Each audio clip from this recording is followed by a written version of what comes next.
Welcome back to our channel. It's me Poojitha. ఇప్పుడైతే నేను పజ్జొన్న పిండితో కుడుములు చేస్తున్నాను. ఈ విధంగా చేయండి, పర్ఫెక్ట్గా వస్తాయి. 1 కప్పు పజ్జొన్న పిండి తీసుకోవాలి.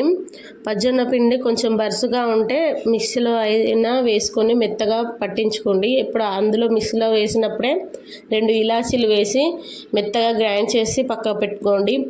ఇప్పుడు ఈ పిండిలో కొద్దిగా సాల్ట్ వేయాలి.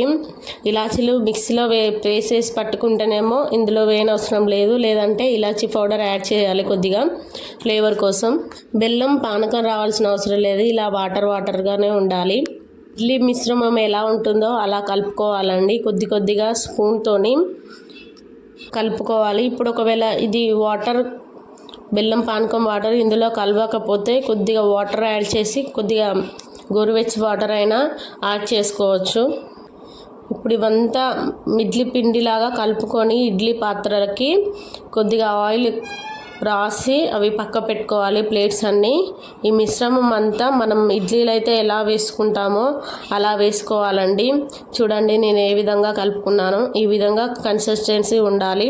ఇడ్లీ పాత్రలకి ఆయిల్ అయితే మంచిగా పట్టించాలి, అప్పుడే అవి కరెక్ట్ వస్తాయి తీసేటప్పుడు. కొద్దిగా మిశ్రమం అంతా ఇందులో వేసి మనం ఇడ్లీలు అయితే ఎలా వేసుకుంటామో అలా వేసేసుకోవాలండి, అంతే. ఇప్పుడు ఇవి వేసేంతలా ఇడ్లీ పాత్ర పెట్టుకొని కొద్దిగా వాటర్ పోసి అది వేడెక్కాలి వాటర్ అంతా. అప్పుడు ఇవన్నీ నాకైతే 3 ప్లేట్స్ అయిందండి. ఇవన్నీ నేను అమర్చుకున్నాను. వీటన్నింటిని కొద్దిగా వాటర్ హీట్ అయ్యాక ఇవన్నీ ఇడ్లీ పాత్రలో పెట్టుకోవాలి. ఇది కంపల్సరీ 20 to 25 minutes గ్యాస్ పైన ఉడకనించాలండి. అప్పుడే ఇవి ఉడుకుతాయి, లేదంటే ఉడకవు. చాలా టేస్టీగా రెడీ అయిపోతాయండి. నేనైతే 20 to 25 minutes తర్వాత తీస్తున్నాను. చూడండి ఎలా పర్ఫెక్ట్గా వచ్చాయో.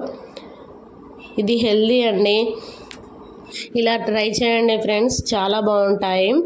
మీకు కనుక ఈ వీడియో నచ్చినట్లయితే లైక్, షేర్, సబ్స్క్రైబ్ ఫ్రెండ్స్.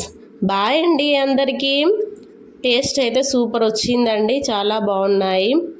నేను టేస్ట్ చూసాను, పర్ఫెక్ట్గా వచ్చిందండి.